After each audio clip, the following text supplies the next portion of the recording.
One of the most popular South African seaside resorts frequented by Jewish families was Muizenberg. As one of the oldest holiday destinations, it was also, and remains today, a surfer's paradise.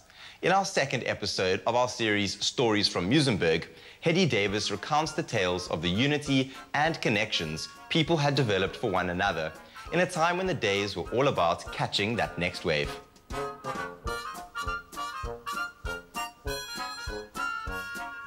People who live in Muizenberg believe that it has mystical qualities. There it is, between the mountain and the sea and the vlei, this beautiful little triangle that just has this exquisite air. To some people, that's the only reason Muizenberg is allowed to exist. And the sea, this year, everybody's so happy the water is warmer than it's been in years. And everybody's so delighted. And everybody's swimming in Muizenberg again this year. I keep on hearing stories about the people who are in Muizenberg. I think also because everybody knew each other and knew everybody else's business. It was very intimate. And while I've been criticized for calling my book The Shtetl by the Sea, and by someone who said a shtetl belongs as terminology to Eastern Europe, a South African small village is a dorp.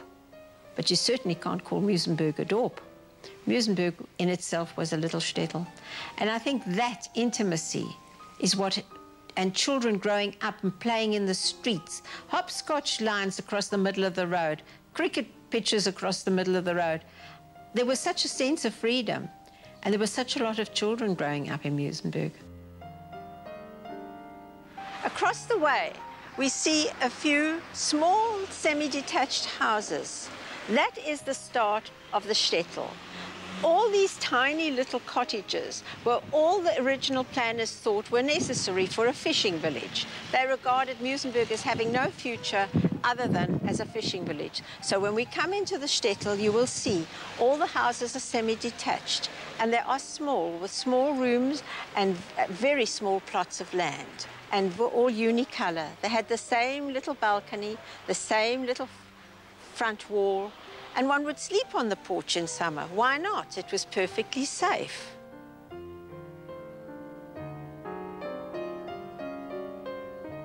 I'm walking down Fraser Road into the heart of the shtetl.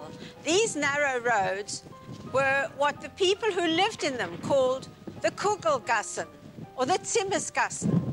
Little roads named after the most delicious foods that they would cook on a Friday night. And you'd walk here, and the smell of the food on a Friday afternoon would exude from every single one of these homes. Some were quite grand, as we have on the one side, but again, you have the small cottages with their beautiful porches where they would sleep if they needed a spare room in summer.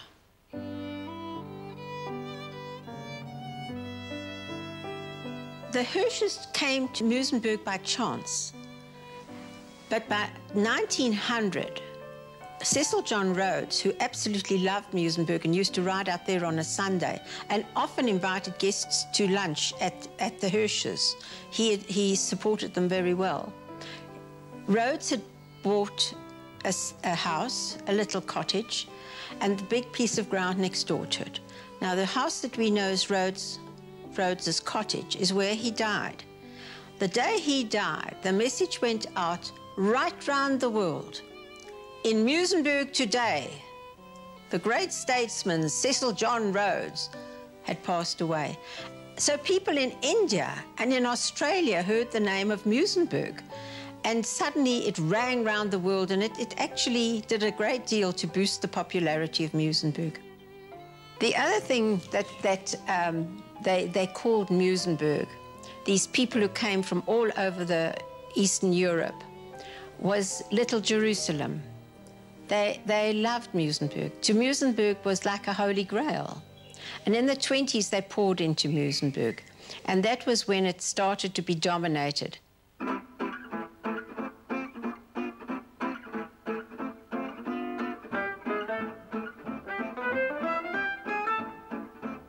One of the things that people liked to do when they came to Cape Town The first thing was when they were taken to Muizenberg was to be photographed in front of the concrete pavilion because it was so grand an edifice, and that was the photograph that they would send home. They'd arrived.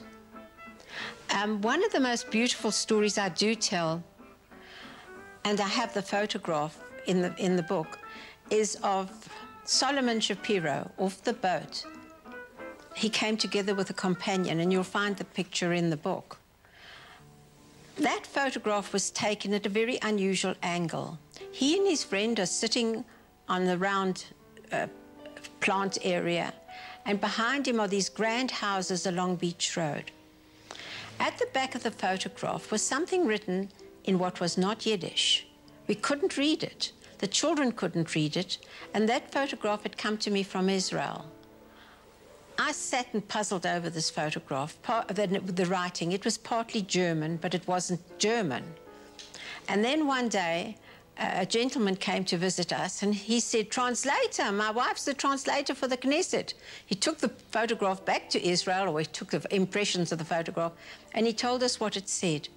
What Solomon Shapiro had written at the back of this photograph was, "What you see behind me are beautiful hotels, and the beautiful canals where the water flows, and where people come in their thousands every Sunday to Muizenberg." That was to tempt his wife to come to South Africa. But the first photograph of her is with their little daughter in front of the pavilion, and she's wearing silk shoes and with little button on them. These were not, I should explain, there were two kinds of people in Muizenberg. There were Lithuanians and there were Litvaks. These were Litvaks, they came from Riga. And she's standing there very protectively with her hand in front of her stomach. She was pregnant, and I think she was afraid that the photograph light might some way harm her child. The tragedy was that she actually died in childbirth with that child. The baby survived, and Shapiro remarried. Now, Shapiro was not a barber. The others were all barbers. He was a coiffeur. He was a real hairdresser. And he took a little shop there in Muizenberg on the beachfront. He had a good eye. He knew what he was doing. And every day customers would come and sit in there. And he took a young boy from Muizenberg, Joe Norman, to help him. Well, before anybody realized, Joe Norman had learned to speak Yiddish and also started his lifelong habit of betting on horses, because that's what he heard in the barber shop. And there were a lot of stories of people who came with very little and did very well in Muizenberg. I'm walking down Palmer Road. Here we have one little house next to another.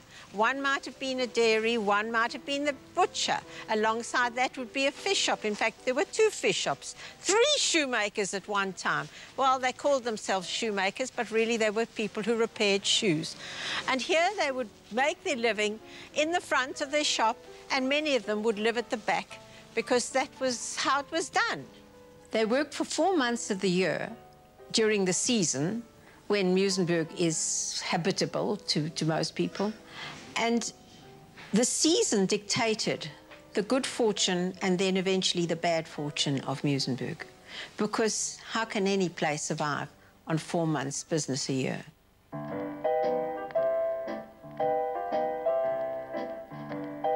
This whole corner, it's at the beginning of Palmer Road Corner Church. And it was from here that people would go and do their shopping. As one lady told me, she went with her mother-in-law to the poultry shop a little further along on the left, and she was taught what kind of chicken for roasting, what kind of chicken for soup, and what kind of chicken if you wanted to make schmaltz.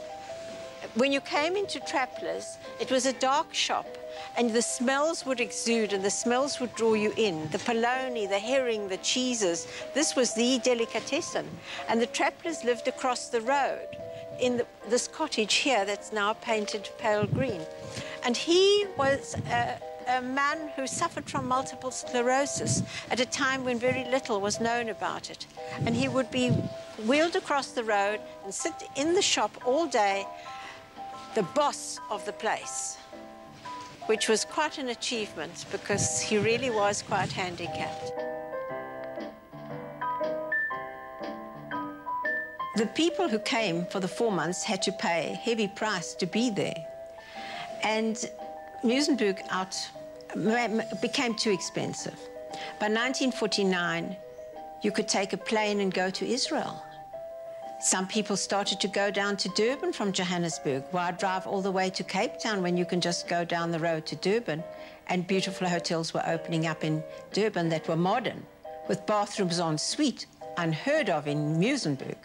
Even the newest hotels in Muizenberg only had a few rooms with a suite. The old-fashioned way in Muizenberg was a long corridor, and at the end of the corridor, 2 bathrooms, not particularly one for men or one for women. But who went to Muizenberg to bath? When you had the sea. I mean, who needed to bath, you know? For a lot of people, it was just not necessary. They didn't worry about the bathing at the end of the corridor. Every morning, the little old Jewish ladies would gather together, go down to the beach. The spot they loved was near the Balmoral Hotel. And there they would go into the water in a group. One would face the sea, the others would have their backs to the sea, and they would wait for the wave. And the one in front would warn them, "There comes the wave." And they'd giggle, giggle, giggle, and gather water up and put it over their big bosoms and their dimpled fat. I mean, they just had the most wonderful time. And they'd stay in Muizenberg for 3 weeks. And when they left, they were always a couple of pounds heavier.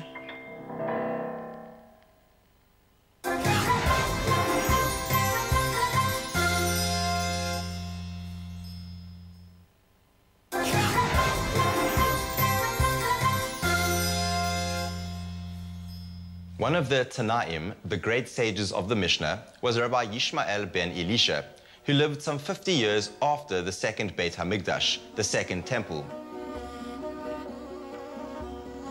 In the Ethics of Our Fathers, chapter 4, verse 7, Rabbi Yishmael would say, "One who refrains from serving as a judge avoids hatred, thievery, and false oaths. One who frivolously hands down rulings is a fool, wicked and arrogant." Unfortunately, we've come to the end of this week's episode of Simcha. Thank you so much for joining us. We love hearing from you, so please be in touch with us via our Facebook page. Find us on Facebook at Spirit Sister Productions. From myself, Eitan Berger, and the whole team here at Simcha, have a great week and goodbye.